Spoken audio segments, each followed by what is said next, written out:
Seth Hammaker, Philadelphia.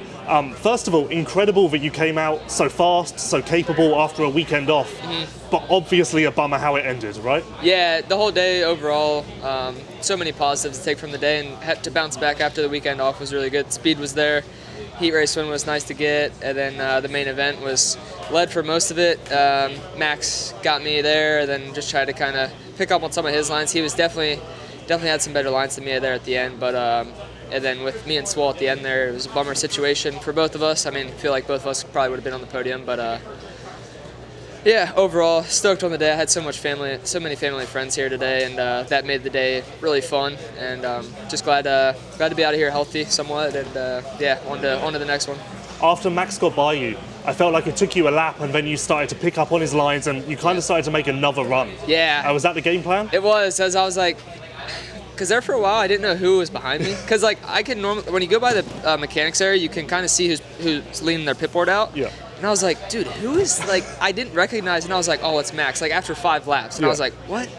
And I heard him, and then, yeah, like you said, after he got by me, I was like, all right, if I can just learn from some of his lines. And I think I did that, but then, yeah, Swoll was riding good behind me too, and then he kind of was closing the gap, and then we were all kind of maintaining there for a couple laps. But yeah, I tried my best to hook on to Max, but he was riding really well.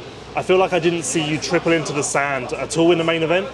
Did you just not feel comfortable? To be honest, I don't know why I wasn't doing it. After, I mean, I was really bummed I didn't, because it was super fast. Yeah.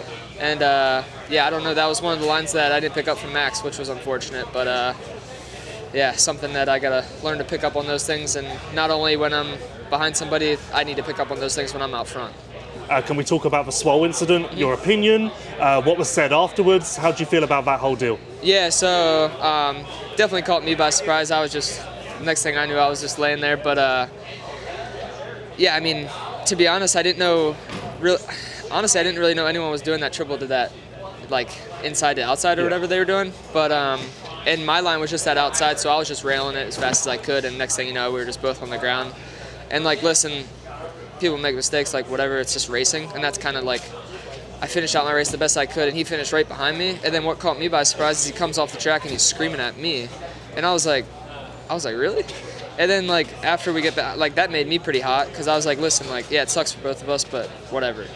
And then he did come over and apologize, and I was like, listen, like, it is what it is, right? You know, it sucks, but don't scream at me about it. Like, you know, I was like, come on, man. So yeah. Could you see him out of the corner of your eye in the air, Nothing. or did you not know until he hit you? Nothing. It was like I said, the outside was my line. I was trying to hit that as fast as I could.